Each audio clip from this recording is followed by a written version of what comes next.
자, 한번 끊었죠? 자, 이제 후반전 갑니다. 예.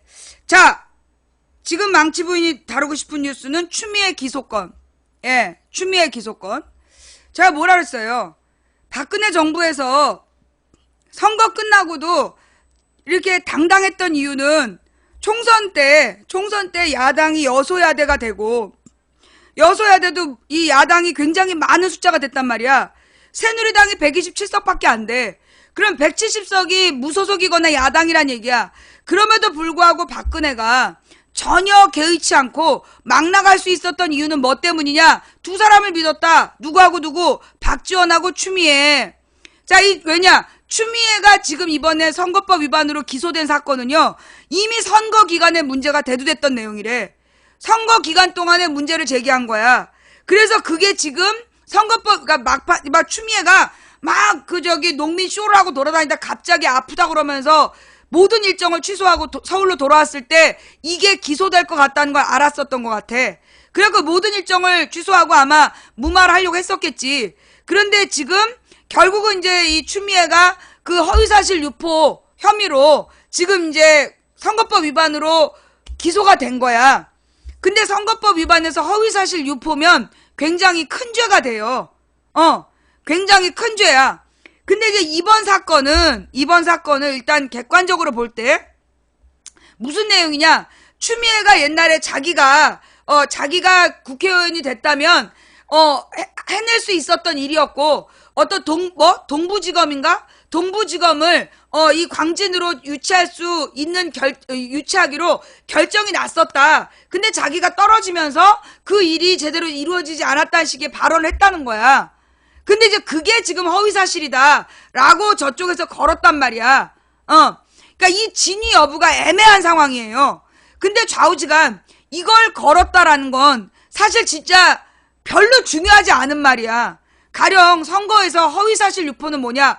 후보자에 대해서 허위사실을 공개적으로 명시하거나 아니면 학력에 대해서 혹은 자신의 경력에 대해서 허위사실 유포하면 이건 큰 죄예요.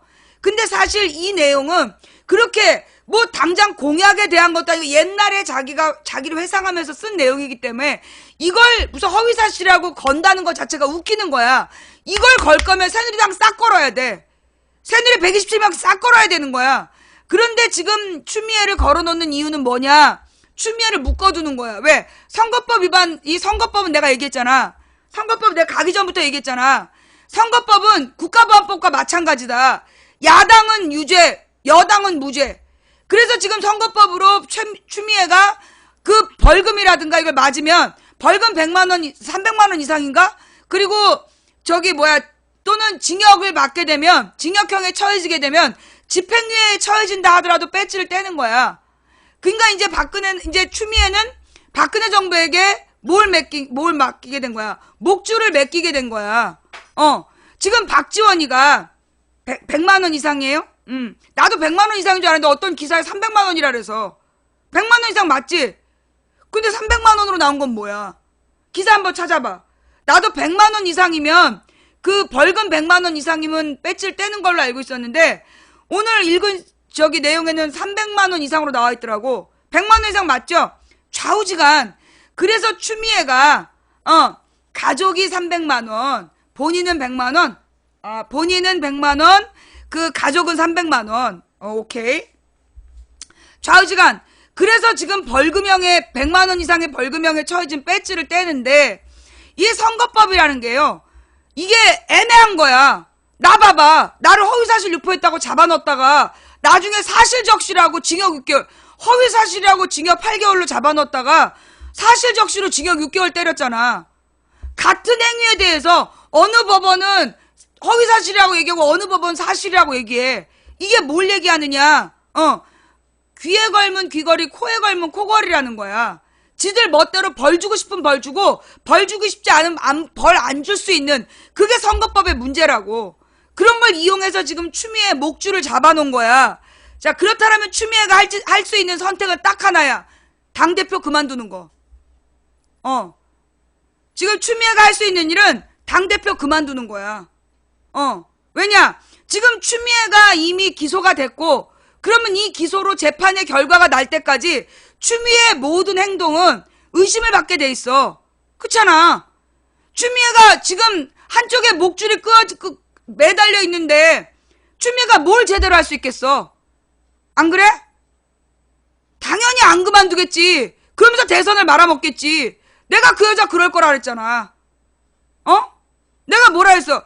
추미애가 정상적이라면 이거 그만둬야 돼. 물러나야 돼. 안 그러면 내년 대선까지 추미애가 뭘 하든 신뢰감을 못 주게 돼 있어.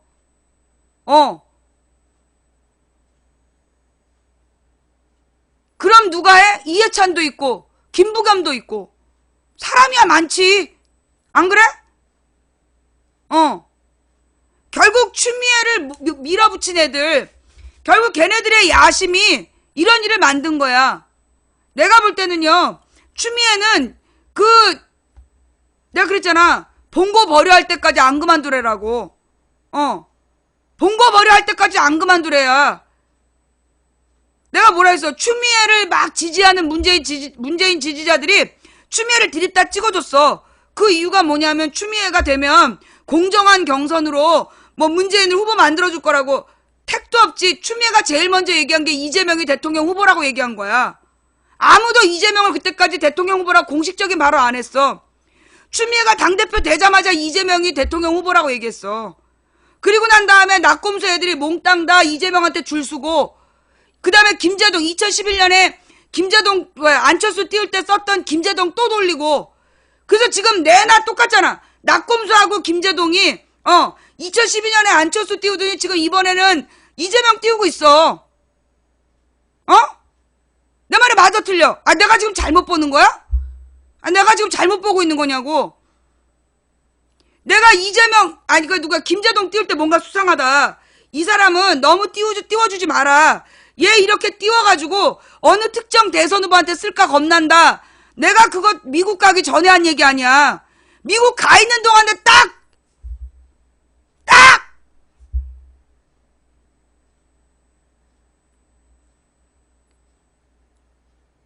아니, 어떻게 얘네들은 그냥 내가 얘기한 내용 등을 보고 따라하는 건지, 아니면 내가 벌어질 일을 미리 보는 건지.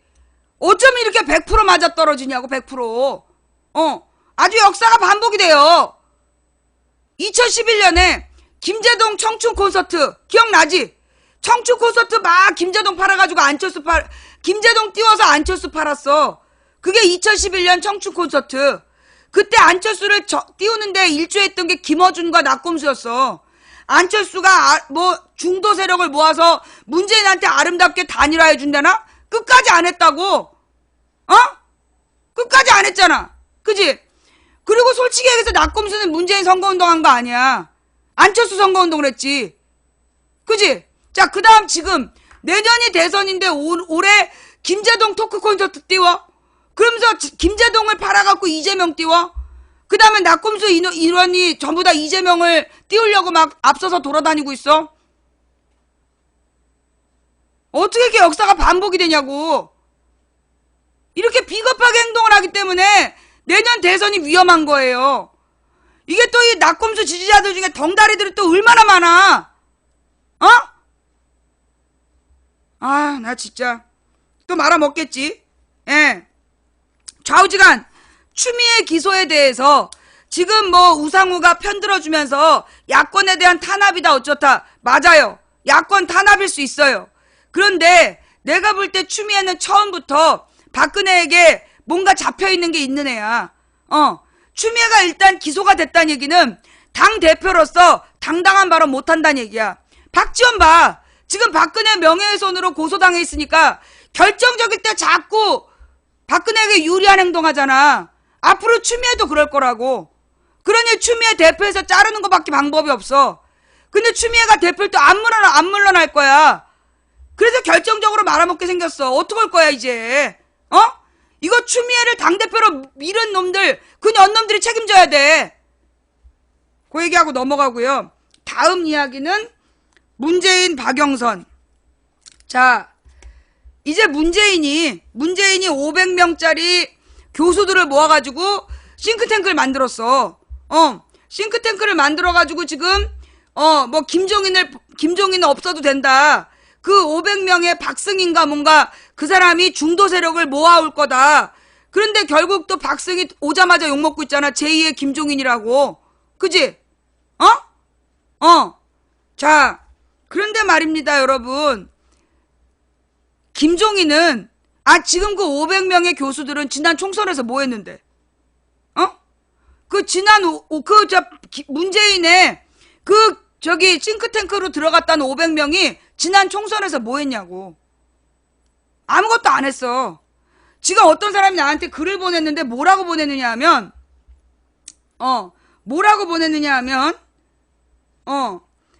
김종인은 이제 예전의 김종인이 아니라고 봅니다. 너무 많은 노출이 있었고 말을 함부로 한 행동들이 이어지면서 대중의 피로도가 많이 쌓였을 것이라고 봅니다. 말을 함부로 하고 대중을 피로하게 한 건 정청래 이재명이 더하지. 안 그래? 그 다음에 문재인과의 관계가 위태위태한 모습을 계속 보이는 것은, 자, 문재인과의 관계가 위태위태하다고 주장하는 게 누구야? 정청래 이재명 이런 애들이 그렇게 주장하는 거잖아. 대중들에게 흥미거리는 될 수 있어도 수권 세력으로서의 안정감을 심어주기에는 부족하지 않을까 합니다. 내가 볼 때 수권 세력으로서의 안정감은 약속을 지키고 의리를 지키는 모습이야. 김종인이 수권 세력이 아니라 김종인을 데려다가 선거를 치른 문재인의 선택, 그리고 그 약속을 지키는 모습, 의리를 지키는 모습으로 안정감을 주는 거지. 김종인이 안정감을 준 게 아니야, 이 사람들아. 이걸 지금 글이라고 보냈어. 오히려 불안 요소로 치명적인 약점의 가능성이 노후공했다고 생각합니다. 이러니까 문재인이 안 되는 거야. 이런 사람들 때문에. 이런 사람들 때문에 문재인이 안 되는 거야. 김종인 꽁무니만 따라다닌다는 비아냥을 들을 수도 있고요. 그래서 500명의 교수들 꽁무니 더 나아? 지금 김종인은 총선을 이기는데 도움을 준 사람이야. 그걸 버리는 순간 문재인 싸가지 없는 인간이 된다니까. 이번 문해 500인 포럼은 성공적이라고 생각합니다. 중산층에게 믿음을 심어줄 수 있는 힘이 있다고 생각합니다. 지금 중산층이 500명 교수들 때문에 믿음을 갖고 있어요? 내가 궁금해서 그래. 진짜 이 중산층이 500명의 교수들 때문에 믿음을 갖게 됐어요? 당대표 할 때부터 지금까지 김이 문을 계속 씹어주고 있기 때문에 대중들도 김이 팽당했다는 소리를 할 것 같지는 않습니다. 이 사람은 차단이야. 아우 짜증나. 이런 걸 보내서 삭제야. 나한테 말 걸지 마. 이 교수 집단 500명 명단 나와봐봐. 잡음이 만만치 않을 거야. 그 교수들의 과거며, 지금 벌써 이 교수들에 대해서 비판한 기사가 나왔더라고. 폴리페서 줄 세운다고. 지금 그런 기사 났죠? 지금 500명의 교수들 명단이 공개가 안 됐는데, 이 명단 공개돼봐.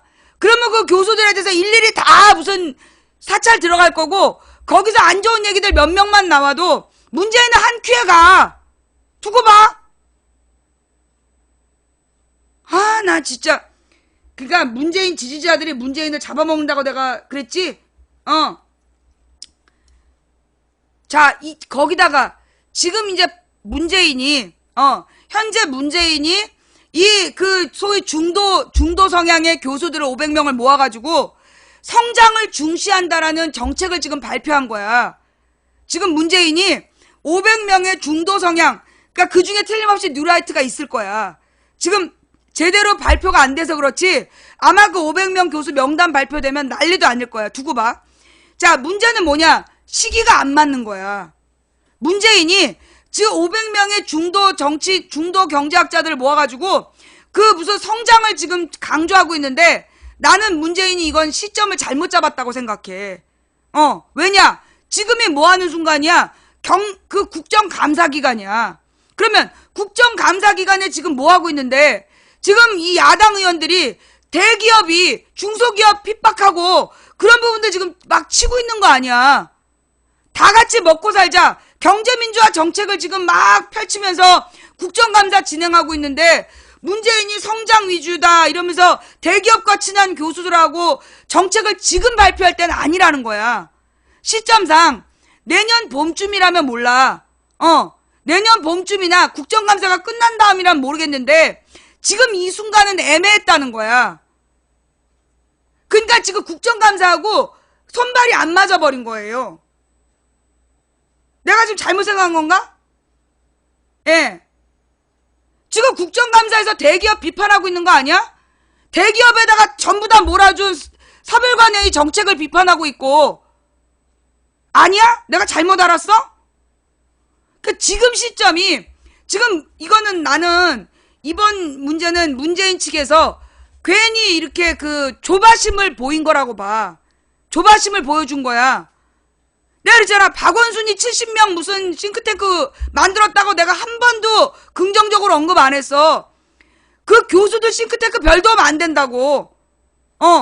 도려 노동자, 농민, 그 다음에 이제 실제로 정말 말단 공무원, 이런 사람들이 세상을 바꾸는 그 싱크탱크의 기능을 할 수 있지. 교수들은 싱크탱크로 도움이 안 돼.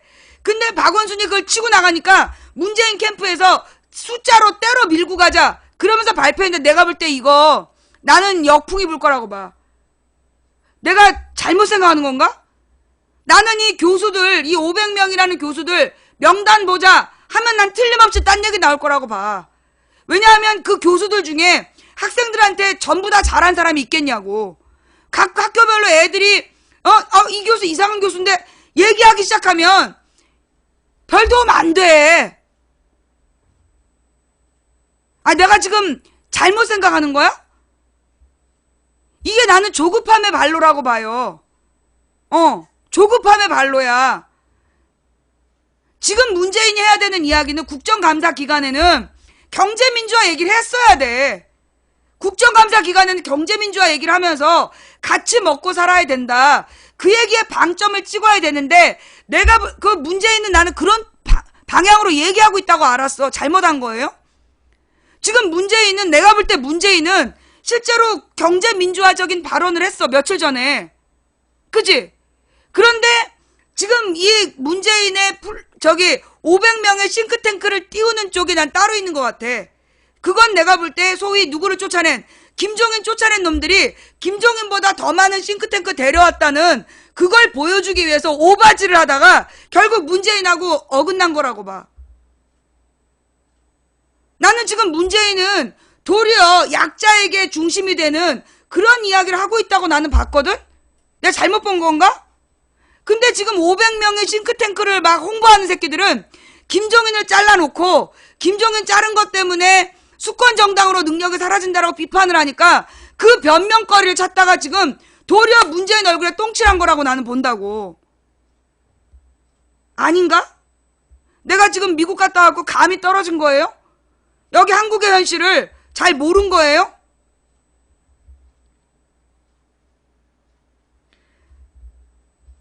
싱크탱크 500명 당당히 이름을 밝혀야.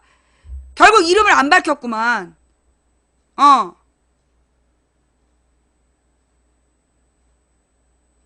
지금 문재인이 경제민주화에 관한 발언하고 있지 않아요? 난 며칠 전에도 약자를 위한 그렇게 발언을 한 걸로 봤는데 아닌가? 내가 잘못 봤어요? 문재인의 최근 경제 발언들 좀 한번 봐봐. 맞지? 문재인은 지금 경제민주화적인 발언을 하고 있다니까? 그 기사 좀 찾아봐봐. 문재인은 경제민주화 얘기를 하고 있어. 그런데 지금 김종인의 경제민주화를 잘라내놓고 지금 이제 뭐 박승을 막 띄우면서 뭐 중간층을 뭐 데려온다는 둥 만둥 이 새끼들이 지금 내가 볼 때 문재인 얼굴에 또 똥칠한 거야.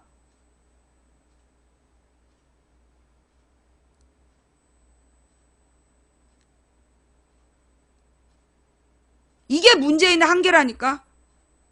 문재인이 그렇게 밑에 있는 놈들의 장난질에 계속해서 똥칠을 당하고 있는 모습, 그게 호남 사람들이 볼 때는 리더로서 충분하지 않게 보이는 거야. 리더는 자기가 적어도 캠프에 싱크탱크 정도는 통제를 해야지. 어떻게 지금 싱크탱크는 성장론을 얘기하고 문재인은 경제민주화를 얘기하냐고. 이게 지금 신뢰감을 못 준다는 거야. 결국은 이 문재인을 움직이고 있는, 문재인 밑에 있는 패권주의자들이 걔네들이 문재인 얼굴을 자꾸만 똥칠하고 있는 거야. 나중에 대선 망하고 나면 모든 책임은 또 문재인에게 몰겠지. 그리고 진짜 아무렇지도 않게 공천받아 나오겠지. 아우 정말. 자, 그러면서 지금 박영선을 까대고 있는 거죠. 나는 뭐 박영선을 까대는 거에 대해서는 이렇게 봐. 박영선의 말이 잘못된 거 아니다. 그러면 누가 박영선을 까느냐. 지금 내년에 박 시장이 만약에 대선 출마하면 시장 자리가 비잖아. 그 시장 자리를 놓고 지금 박영선 정청래가 그 경쟁을 하고 있는 거야. 그래서 지금 정청래 지지자들이 박영선 까대는 거라고. 또 문재인 팔아서 정청래 띄우는 거야. 그 중요한 얘기인데요. 2012년에도 안철수가 문재인에게 도움이 될 거라고 그러면서 안철수 띄웠거든. 근데 지금도 정청래 이재명이 문재인에게 도움될 거라 그러면서 문재인 팔아서 이재명 띄우고 있어. 12년이랑 똑같아. 12년에 안철수 띄운 애들이 안철수가 문재인에게 마지막에 아름다운 단일화 해줄 거라고 띄워줬거든. 끝까지 아름다운 단일화 안 해줬어. 자, 지금 박영선 까는 애들은 정청래 지지자들이야. 정청래 지지자들이 정청래가 내년 시장 선거 나오려고 당내 경선 지금 하고 있는 거야, 둘이서. 그래서 지금 서로 지랄들이고, 그리고 지금 결국은 이 이재명을 띄우려는 애들이 문재인 팔아서 문재인 간팔 걸고 이재명 파는 거야. 두고 봐. 두고 봐. 어떻게 되나. 예. 여기까지 하고 다음 이야기는 백선아 이야기. 내가 가기 전에 이야기하기를 뭔가 백선아 이상하다 그랬지. 그죠? 내가 백선아에 대해서 뭔가 이상하다 그랬어. 여러분 우리 한번 팩트를 나열해 봅시다. 백남기 농민은 뇌경막하 출혈이야. 뇌출혈. 그런데 백선아는 뭐 전문가야? 뇌종양 전문가야. 그지? 팩트만 나열할게. 잘 봐봐요. 일단 백남기 농민은 외상성 뇌출혈이야. 그런데 백선아는 뇌종양 전문가야. 사건 이제까지 나온 뉴스에서 당일날 원래 뇌출혈 전문 수술가 집도의가 있었는데 가능성 없다고 수술을 안 했어. 그런데 한참 지나서 백선아가 등산복을 입고 나타나서 수술을 집도하게 돼. 중간에 병원에서 누군가 뭔가 결정을 했다는 얘기야. 그래서 원래 뇌종양 전문가가 뇌출혈 수술을 하면서 이 사람이 나타났어. 그 다음 팩트. 백선아가 처음에 뭐라 그랬어? 뇌출혈이다. 심각한 뇌출혈이고 여러 장기 부전이 올 수 있다. 이미 이번 초기에 작년 11월에 이미 그렇게 얘기한 게 있어. 뇌사 판정도 백선아가 내렸어. 여기까지 맞아요? 찾아봐봐. 여기까지 맞나 틀리나? 여기까지 맞아 틀려.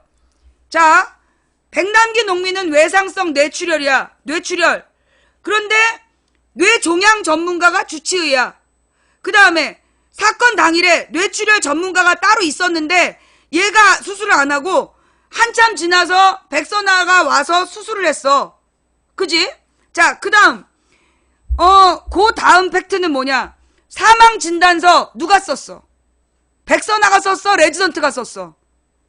잘 생각해봐. 사망진단서 누가 썼어? 백선아가 썼어? 레지던트가 썼어?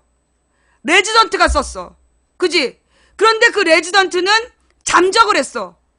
레지던트는 잠적을 하고 모든 욕을 백선아가 먹었어. 팩트지? 레지던트가 사망진단서를 썼는데 모든 욕은 백선아가 먹었어. 그죠? 그 다음 오늘 권영철의 와이뉴스를 들어보면 사망진단서 결정은 백선아와 부원장이 했어. 이게 백선아 혼자 한 게 아니야. 부원장하고 백선아랑 그 레지던트랑 셋이 모여서 사망진단서를 논의했다라고 레지던트가 써놨어. 그게 팩트야. 그죠? 자, 그 다음 가족이 끝까지 치료를 안 했다라는 부분. 끝까지 치료를 안 했다는 부분이 뭐냐면 신부전증이야. 신부전증은 뇌종양과 관계가 있다 없다? 없어. 그러면 신부전증에 관계돼서는 내과 신장내과 의사의 의견이 나와야 돼. 신장내과 의사의 의견이 발표가 돼야 되는데 이 모든 걸 백선아가 다 발표하게 하고 있어. 뭔가 이상하지 않아? 이게 팩트야. 나는 지금 백선아가 욕바지로 이용되고 있다는 거야. 병원이라는 데가요. 여러분 이게 이거는 결국 봐봐 뇌출혈인데 왜 뇌종양 의사한테 전문 주치의를 맡겼냐고. 이게 지금 백선아는 뇌종양 전문가야. 이걸 왜 내가 아느냐. 우리 제부가 백선아한테 치료받았다니까. 교모세포종 뇌종양 전문가를 왜 뇌출혈 환자의 주치의로 놨느냐는 거야. 그러면서 모든 문제를 이 백선아에게 몰아가고 있어.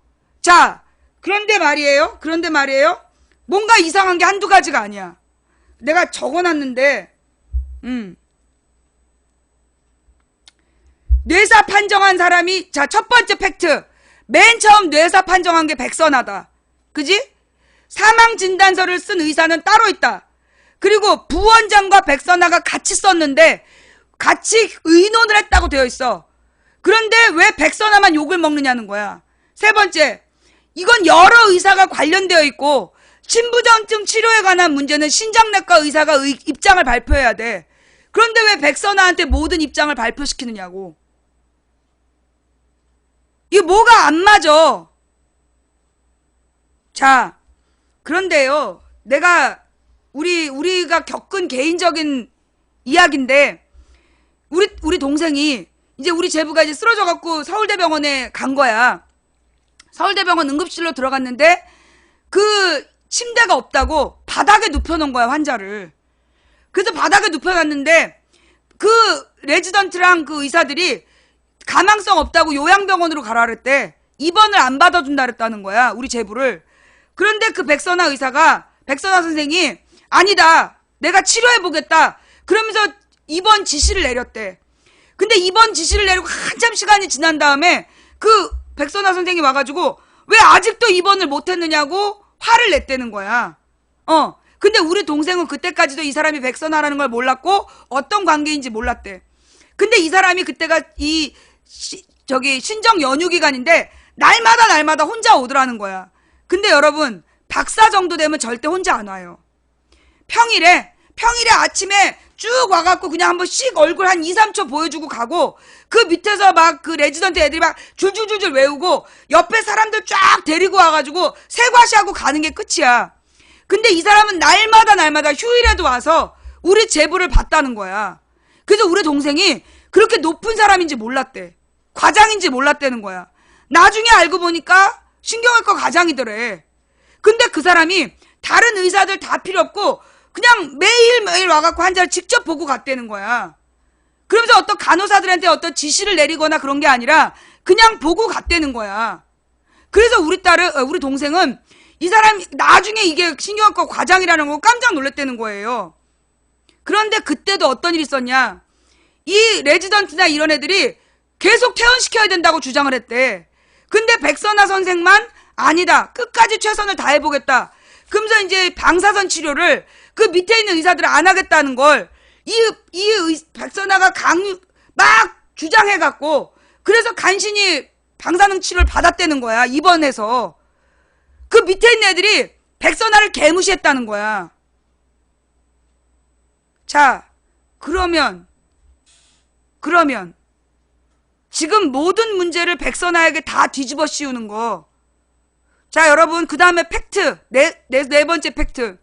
서울대 병원 원장이 병사라고 주장하고 있잖아. 응? 결국은 백선아가 내가 볼 때 병원 왕따야. 병원에서 백선아의 말을 밑에 있는 의사들도 안 듣는데요. 그리고도 이 백선아가 욕을 먹는 이유가 돈 안 되는 환자한테 매달리기 때문에. 돈 안 되는 환자한테 되게 매달리는 사람이래. 그래서 우리 동생이 있었던 그 병실에 모두가 그 사람을 존경하고 있었대. 뭔가 이상하지 않아? 자, 무엇보다 백선아가 그렇게 싸가지 없고 나쁜 사람이면 왜 맨 처음에 뇌사 판정을 했을까? 그 다음 그렇게 싸가지 없고 나쁜 사람인데 왜 모든 욕을 혼자 다 먹고 있을까? 또 간호사가 매일매일 의사가 왔었다라는 걸 기록을 안 했다는 거야. 자, 우리 권영철의 Y뉴스를 한번 듣고 얘기해 봅시다. 권영철의 Y뉴스를 한번 듣고 얘기해 보자고.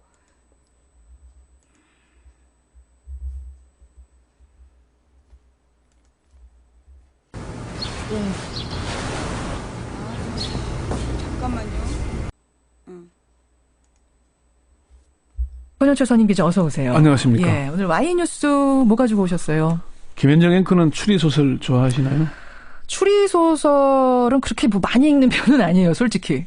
오늘 주제가 추리소설과 비슷한 얘기입니다. 추리소설이요? 지금 백남기 농민의 사망 원인, 사망 진단서를 둘러싸고 부검을 해야 된다, 안 해야 된다 논란이 많지 않습니까? 그렇죠. 어쨌든 이런 논란에 있어서 서울대병원에서 이상한 일들이 많이 벌어졌는데 그 단서들이 백남기 농민의 담당 전공의 레지던트가 의무 일지에 남긴 기록들 때문입니다. 아하, 그 암호 같은 기록들, 메모들을 오늘 따라가 보시는 거예요? 예, 그렇습니다. 예, 그럼 주제가 뭐예요?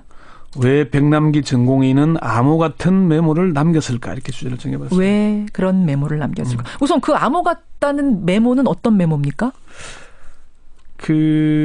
몇 가지만 소개를 하자면요. 9월 25일 이제 백남기 농민이 사망을 하잖아요. 317일 만에. 예. 그 사망 진단서에 진료부원장 신찬수 교수님, 지정의 백선아 교수님과 상의하여 사망 진단서 작성함. 자, 여기 뭐라고 나와? 부원장하고 백선아랑 같이 상의했다는 거야. 그런데 같이 상의한 내용은 안 나와. 그럼 이름이 둘이 나와. 그러면 이거 부원장도 같이 나와야 돼. 그런데 왜 백선아만 욕을 먹지? 또 사망 진단서는 전공의 이름으로 발부가 됐어요. 전공의가 사인했습니다. 네. 그런데 자신의 뜻이 아니라는 걸 뭐? 사망 진단서는 누가 썼다라고? 전공의 레지던트가 썼다는 거야. 그런데 그쵸, 레지던트가 썼다는 얘기야. 그러면 백선아가 직접 쓴 게 아니야. 그런데 왜 모든 책임을 백선아가 지고 있지? 내는 거겠죠. 그리고 사망 전날인 9월 24일에는 진료부원장 신찬수 교수님과 환자 상태에 대해 논의했고 승합제 사용이 반드시 필요하다는 의견을 나눴다. 자, 여기 두 번째 부원장이 또 나와. 그러니까 이 백남기 농민에 대해서 백선아 이름은 한 번 나왔고 지금 부원장은 결정적일 때 두 번이 나온 거야. 사망 전날 승합제가 반드시 필요하다는 얘기를 부원장이 했다. 그리고 마지막 사망 진단서는 부원장 백선아랑 의논해서 썼다. 두 번 나와. 그럼 부원장이 나와야 되는 거야.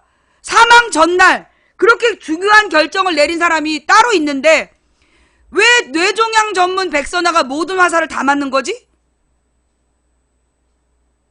승합제가 뭐예요? 혈압을 높이는 그렇죠. 그런 거지. 그리고 예.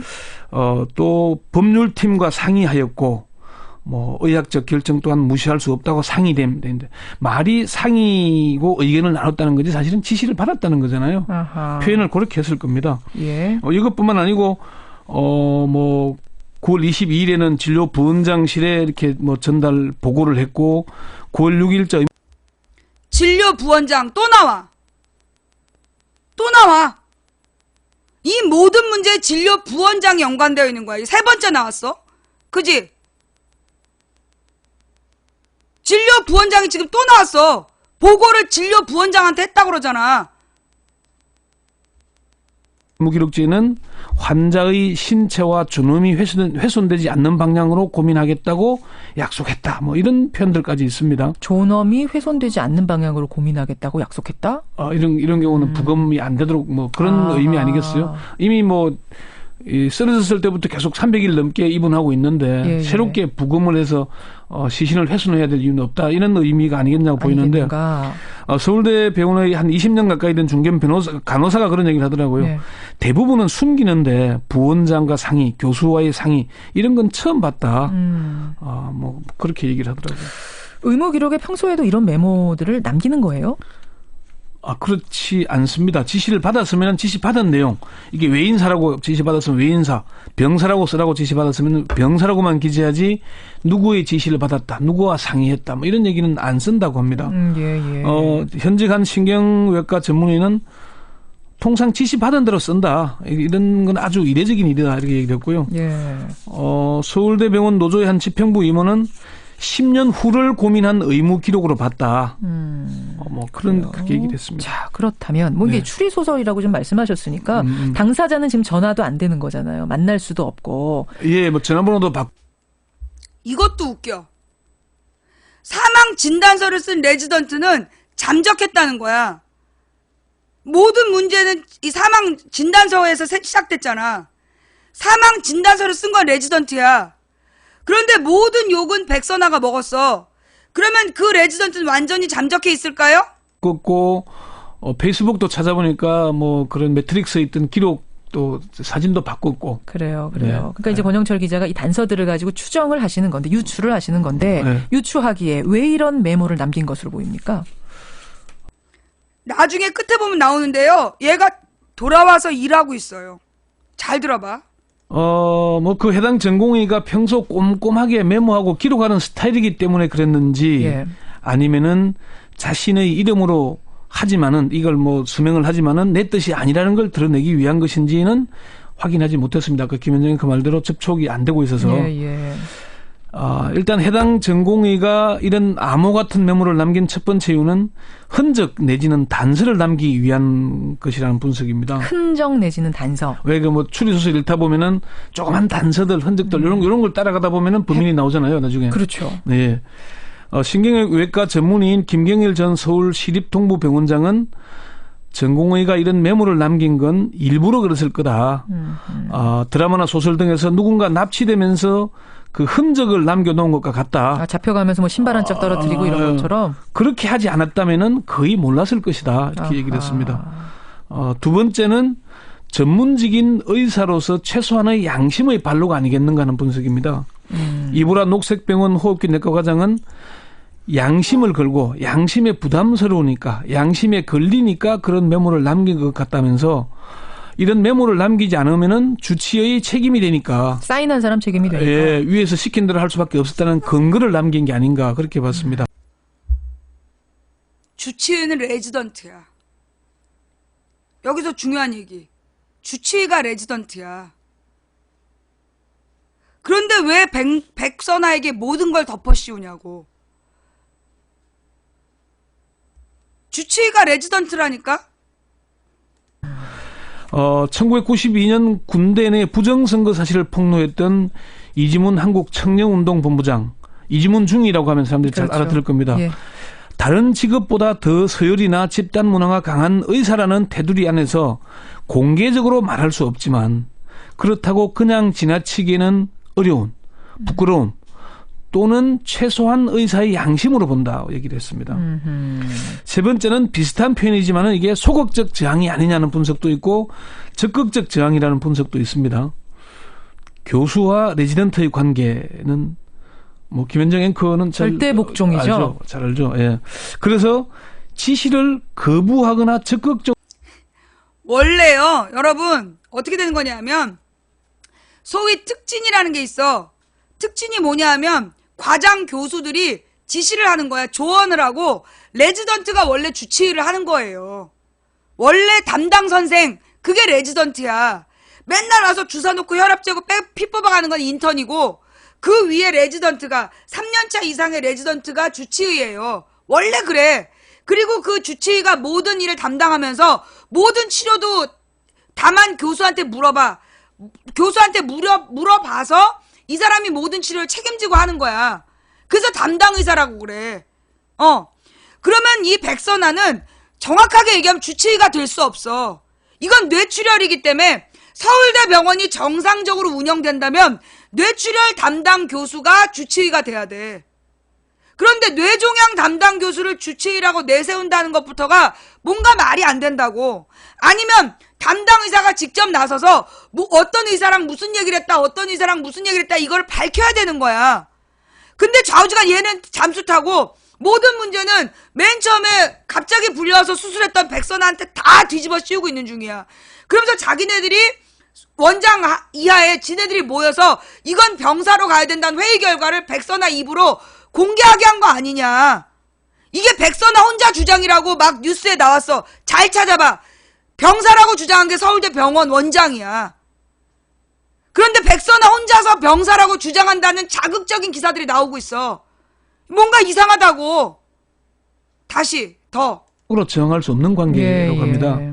그래서 내 책임이 아니다. 부원장과 상의했고 백선화 교수와 상의했다. 법률팀과 상의했다 등의 기록을 남긴 거라는 거죠. 한 전문의는 자신의 책임이 아니다. 어쩔 수 없이 따른다. 시키는 대로 한 거다는 그런 의미로 기록을 남긴 것으로 본다고 얘기를 했습니다. 근데 뭐 이게 워낙 중대한 사건이라는 걸 이 주치의도 알고 있기 때문에 이 백남기 농민의 그 사건이 그래서 뭐 그냥 사건마다 좀 자세하게 사안 있을 때마다 적었다 이렇게 볼 수도 있는 거잖아요. 뭐 그렇게 볼 수도 있습니다. 근데 어쨌건 이제 전문가들은 그렇게 얘기를 합니다. 이게 소극적 저항이라는 건 일반인들이 볼 때는 자기 책임을 면피하기 위한 게 아니라고 보기도 하지만은 레지던트라는 직함에서는 최선을 다한 아주 적극적 저항으로 분석하기도 합니다. 김경일 전 원장은 이 친구는 무슨 불이익을 당할지 각오한 것이다. 불이익을 당하더라도 이렇게 해서는 안 된다. 내 인생에 오점을 남겨서는 안 된다는 생각의 발로다. 되게 용감하다고 본다고 얘기를 했습니다. 그러면서 이게 고 박종철 군 고문치사 사건 때 오영상 교수나 황적준 박사처럼 후일에 평가받게 될 거다. 그런 얘기까지 됐습니다. 그러면 지금 이제 문제가 이렇게 불거졌잖아요. 그러면은 해당 자, 여기까지는 지금 이 사망 진단서를 쓴 레지던트를 영웅으로 만들어주고 있는 거야. 그죠? 지금 이 내용은 사망 진단서를 병사라고 쓴 그 레지던트가 무슨 온갖 불이익을 감수하고 그렇게 썼다라고 지금 영웅으로 만들어주는 거야. 나중에 후대의 평가가 달라질 거라고. 그런데 여러분 생각해봐요. 정말로 영웅이 되려면 자기가 뒤집어 쓰고 나와서 얘기를 해야지. 그냥 써놓고 잠적했잖아. 모든 문제는 지금 백선아가 뒤집어 쓴 거고. 자, 그 다음에요, 여러분. 내가 병원에 여러 번 입원해보고 병원 치료를 우리 집안 식구들이 많이 아파서 병원 치료를 많이 받아봐서 알아. 결국은 이게 무슨 얘기냐. 어떤 병 하나의 가장 중요한 과목이 담당이를 맡잖아. 뭐 가령 뭐 특진을 맡는다. 협진이라는 거래. 협진. 그럼 가령 신부전증은 신장내과에서 오고 무슨 수술 외과는 외과에서 오고 결국은 이 모든 걸 결정하는 건 다른 사람이 따로 있는 거야. 문제의 키가 부원장이라는 거야. 지금 수술 진료 부원장 그 사람이 그 역할 담당하는 거야. 여기저기 어떤 과목의 의사들을 불러올 건지 협진을 결정하는 게 결국 진료 부원장이라는 사람이 하는 일이라고. 내가 미국 가서 이 얘기를 하고 싶었는데 너무 일정이 많고 그리고 내가 얘기하면 나중에 추후에 추적을 못하기 때문에 말 못하고 내가 쭉 지켜본 거야. 그리고 와서 지금 검색을 해보니까 자, 이 백선아에 대한 부분도 그래요. 일단 마저 다 듣고 얘기합시다. 전공의가 좀 불이익을 받는다든지 그런 건 없을까요? 의료계에서는 그걸 많이 우려합니다. 특히 신경외과는 다른 분야보다는 더 위계 질서가 엄격한 것으로 이렇게 알려지고 있는데요. 이보라 녹색병원 아까 과장은 현직 과장이 지시하는 걸 레지던트가 지시대로 따르지 않았을 때 불이익이 갈 수 있다. 극단적으로는 병원에서 쫓아내릴 수도 있다. 그러면은 레지던트 4년 과정 중에 이미 지금 3년 말인데 3년 고생한 게 수포로 들어가고 전문의 시험 볼 자격도 사라질 수 있다. 근데 지금 지시한 걸 따르지 않았다라고 얘기하는 건 의무 기록에 자세하게 적은 게 그러니까 적으면 안 되는 건데 적었다 이렇게 되는 건가요? 아니 그러니까 적극적 저항을 할 경우에는 그럴 수 있다는 거죠. 못하겠다 이렇게 하면 그렇게 할 수 있고 이것도 지금 한 행위만 해도 이 전공의 때문에 사실은 과장인 백선아 교수가 지금 상당히 어려움에 처해 있잖아요. 그럼 다른 의사들이 저놈 때문에 이렇게 됐다든지 이렇게 할 수 있다는 거죠. 왕따를 당할 수도 있고 후일에 지금 이 이후에 왜 단서 같은 것들을 남겨가지고 흘려가지고 이렇게 혼란해지게 했느냐 이런 불이익이 올 수도 있다. 그냥 시켜놓으면 쓰지 왜 엉뚱한 걸 남겨가지고 저런 일을 당하게 하냐. 김경일 전 원장은 의사들은 병원 안에 은둔자들이다. 환자한테 군림하고 수련의위에 군림하고 뭐 그 사이가 되게 좁다면서 이게 예, 앞으로 예. 어려움을 겪게 되지 않을까 참 우려된다는 얘기를 했습니다. 아하, 그래요. 예. 지금 출근하고 있어요. 병원은 잠적했었잖아요, 지난주에. 그 뭐 잠적이라는 보도가 나왔었는데 지금 병원에서는 출근을 하고 있다고 합니다. 전화번호는 바꿨고요. 서울대 병원 노조에 확인해 보니까 해당 이게 3년 차들은 병동 돌지는 않는다고 합니다. 이거 예. 그래서 잘 안 보인다 그러고요. 근데 다들 입조심하면서 쉬쉬하고 있는 분위기다. 그런 얘기를 합니다. 쉬쉬하고 있는 분. 예, 결국 예. 출근해 있다는 거야. 그래요. 출근해서 어딘가 아. 숨어 있다는 얘기야. 오늘 이 주제들 백선아만 정리해봤는데 욕바지를 마지막으로 하실 내세워놓고. 말씀 있으세요? 이게 그 지난번 서울대 의과 대학생들이 그 선배님들께 의사의 길을 묻습니다는 글을 남겼잖아요. 그 성명을 냈죠. 맞습니다. 전문가란 오류를 범하지 않는 사람이 아니라 오류를 범했을 때 그것을 바로잡을 수 있는 사람이라고 생각한다. 이 대목이 참 의사들이 좀 다시 생각해봤으면 하는. 오류를 범할 수는 있다. 예. 하지만 그걸 바로잡을 용기가 있는 사람이 전문가다. 예, 네. 여기까지. 권영철 선임 기자 수고하셨습니다. 네. 권영철 선임 기자 어서. 자, 그러면서 또 하나 얘기할 게 있어. 백선아를 검색하면 황우석 사단이라고 떠. 황우석이 대표적인 사기꾼으로 우리가 알고 있잖아. 그런데 그 당시에 그러면 왜 백선아가, 나는 이해가 안 됐어. 황우석은 수의사였단 말이야. 근데 어떻게 백선아가 황우석 사단이냐. 그래서 자료를 찾아보니까 당시에 황우석이 자기의 주장이 논리적으로 근거 있다는 걸 드러내기 위해서 여러 교수들한테 의견을 물어서 그 사람들의 이름을 논문에 삽입을 한 거야. 그 중에 하나 이름이 들어간 거야. 근데 그로 인해서 나중에 백선아가 징계를 받았어. 근데 또 다른 기사엔 무슨 내용이 나오냐면 원래 백선아는 그 논문에 이름이 들어가면 안 되고 다른 논문에 들어가야 되는데 그 달에 이름이 빠져서 이 논문에 들어갔다라는 얘기도 있어. 찾아봐. 내 그 기사를 봤어. 그럼 결국은 뭐냐? 백선아가 황우석 사단이라는 건 당시 황우석이 자기가 수의사였고 자기의 주장이 여러 권위 있는 의사들이 동의했다는 걸 알리기 위해서 의사들한테 의견을 물어본 다음에 그 사람들 이름을 다 썼던 거야. 그걸 황우석 사단이라고 부른 거야. 그런데 백선아가 그로 인해서 징계를 받았는데 황우석과 나는 무관하다, 억울하다라는 얘기 안 하고 그냥 의료활동에 매진한다 라고 얘기하고 지금까지 치료만 해왔다는 거야. 그리고 그 치료하는 과정에 우리 제부를 치료했고 날마다 아무도 데리고 오지 않고 혼자 와서 하루도 빠짐없이 환자를 돌봤다는 거야.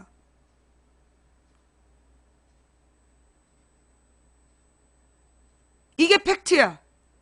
그러면 이 팩트들을 쭉 본 나의 소감은, 나의 추측은, 내 추측은 이 사람 백선아란 사람은 자기가 공동 책임자라고 생각했을 것이다.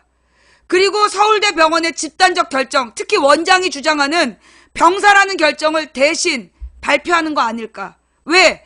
이미 맨 처음에 외상성 경막하 출혈로 뇌사 판정을 했던 사람이야.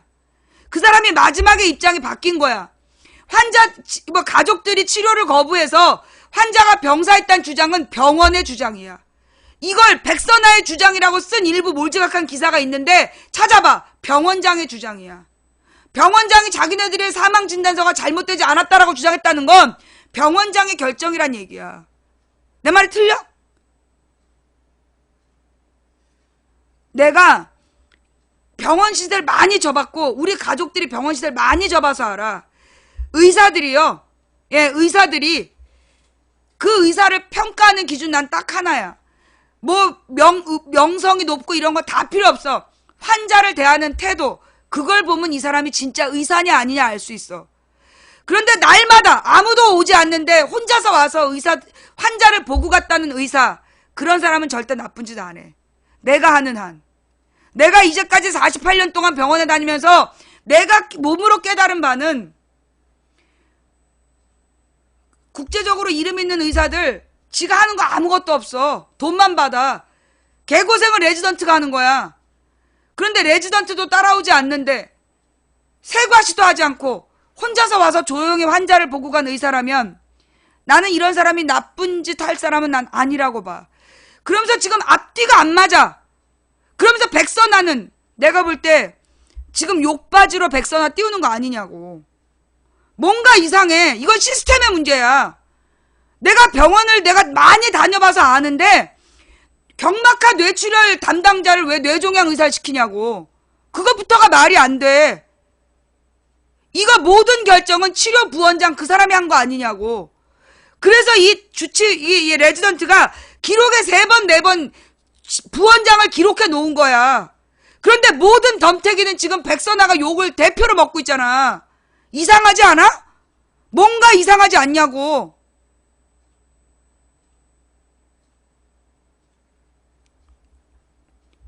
내가 아까 백선아가 인터뷰하는 영상을 봤어.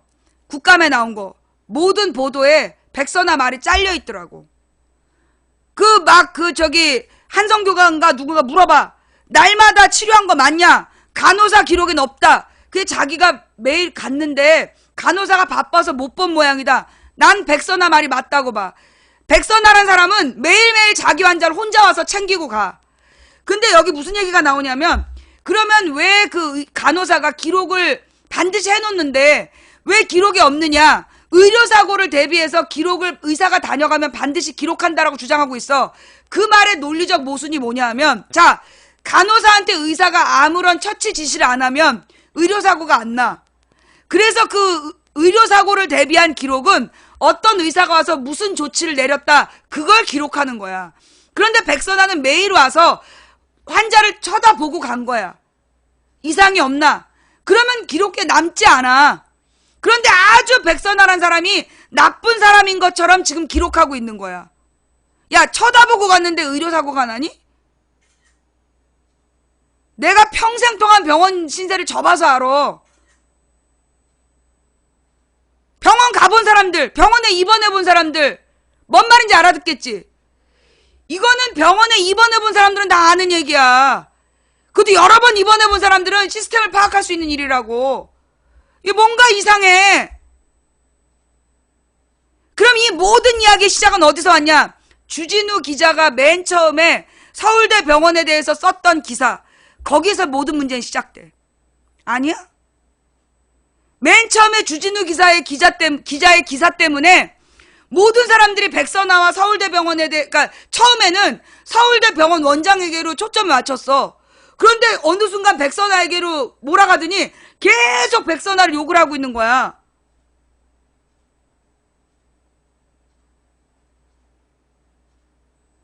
내가 볼 때 백선아는 그렇게 나쁜 의사는 아니야.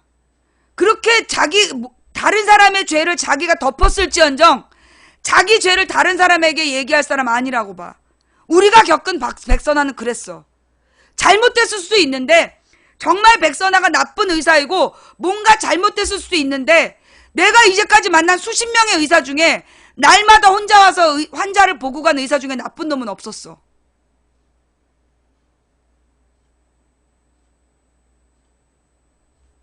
최초 사망진단서를 올리면서 사망진단서가 잘못됐다, 그러면서 논란을 일으킨 게 주진우 기자의 기사였어.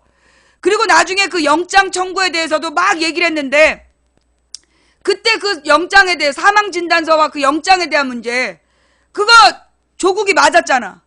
조국 교수가 맞았잖아. 그죠? 지금 백선아는 어떤 이유인지 모르겠지만 나쁜 짓을 한 놈들은 따로 있어. 나쁜 짓을 한 놈들은 따로 있는데 모든 책임을 자기가 덮어쓰고 나와서 욕먹고 있는 거야. 내가 볼 땐 그래.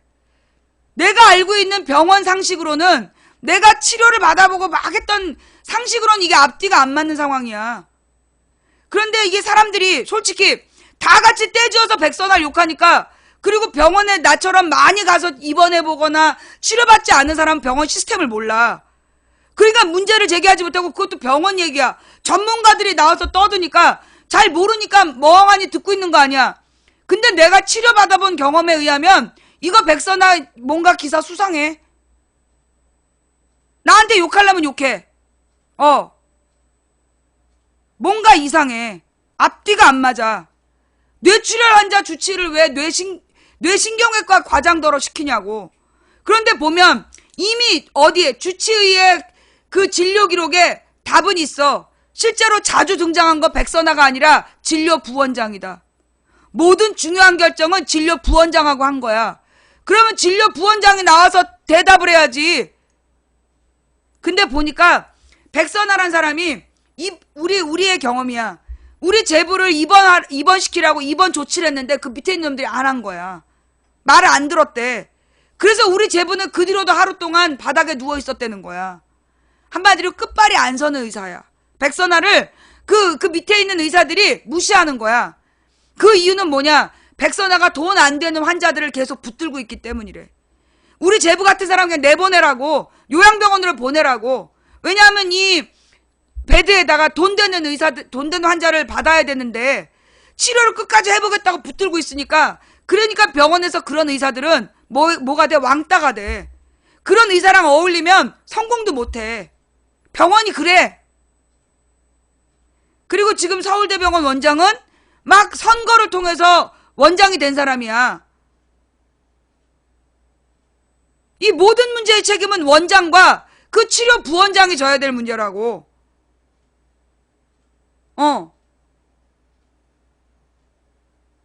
이거 병원 사람들한테 물어봐. 전문의들한테, 아니 병원 관계자들한테 물어봐.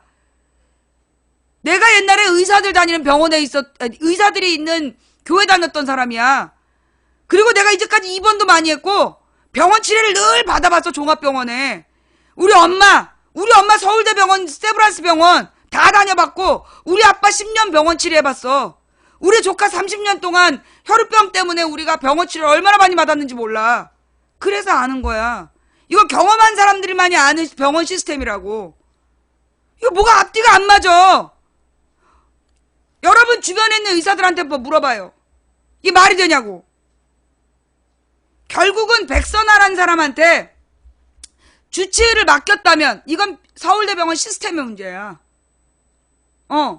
서울대병원 시스템의 문제라니까.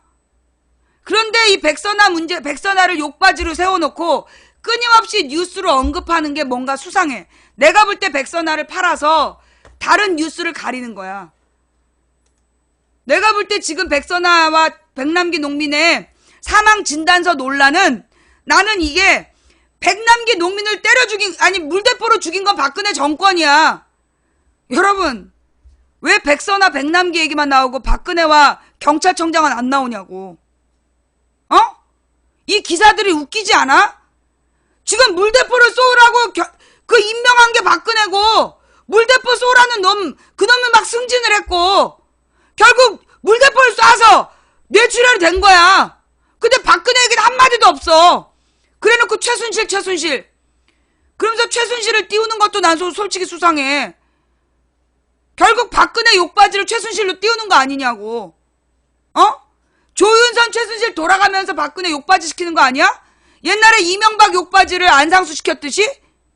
그리고 지금 박근혜의 책임을 백선아한테 뒤집어 씌워서 백선아를 악마로 만들어서 계속 밀어붙이고 있는 거 아니냐고. 손석희 팩트체크에 백선아 나쁜 놈이라고 나왔어요? 내가 2주 동안 손석희 팩트체크를 못 봤어. 손석희 팩트체크에서 백선아가 이상한 사람이다 이렇게 나온 거 있어요? 내가 못 봐서 그래. 자, 아무튼 내가 지금 돌아와가지고 내가 아직 감을 제대로 못 잡았을 수도 있어. 내가 지금 2주 동안 뉴욕에 가 있느라고 모든 뉴스를 날마다 스크래치 못하고, 클리핑을 못하고, 그래서 모든 뉴스를 잘 못 봐가지고 내가 잘못 봤을 수도 있어요. 그런데 이건 정말 내 저 깊은 곳에서 오는 촉이야. 이건 저 깊은 곳에서 오는 촉인데 뭔가 이건 앞뒤가 안 맞아.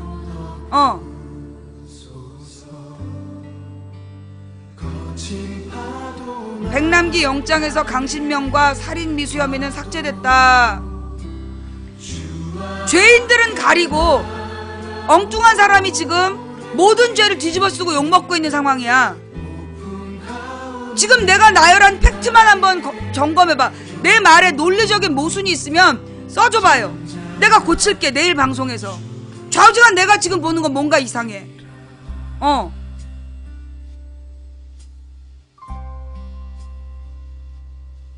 2주 동안 여러분들이 백선아를 많이 욕했을 것 같은데 내가 가기 전부터 뭔가 이상하다 그랬잖아. 뭔가 이상하다. 자, 오늘 제가 잘못 생각하고 잘못 판단해서 혹시 실수했을 수 있습니다. 만약 제가 잘못 말한 부분이 있다면 지적해 주시면 제가 반영하도록 하겠습니다. 오늘 그런데 오늘 저의 이야기를 듣고 맞네란 생각이 드신다라면 그건 하나님께서 주시는 메시지라고 저는 생각합니다. 공감이 되시고 마음에 떨림이 있다면 그건 하나님의 두드림입니다.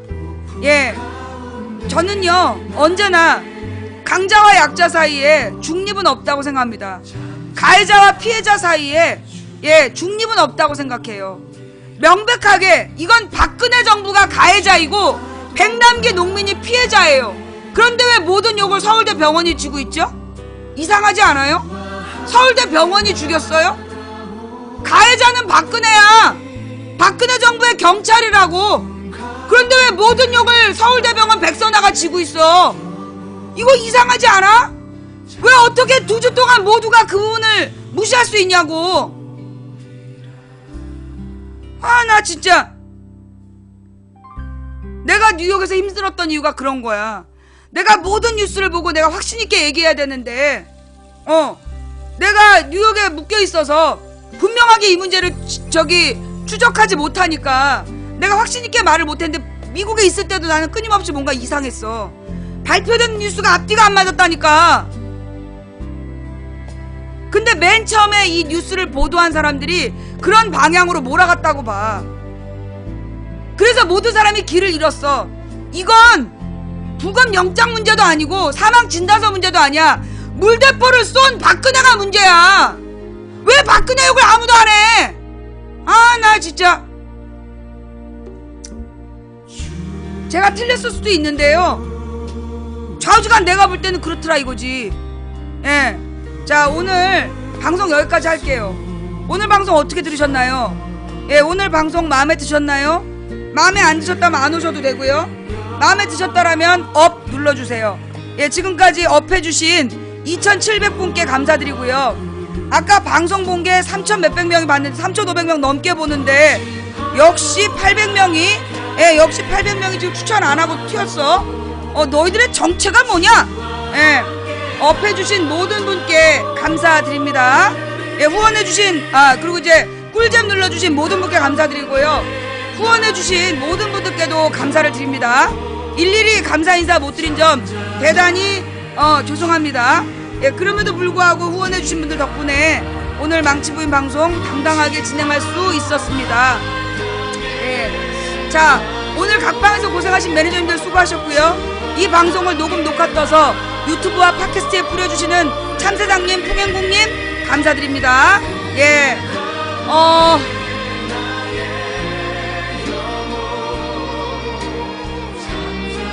약자 편파, 피해자 편파, 하나님 편파 방송을 지향하는 망치부인의 시사수다방이었습니다.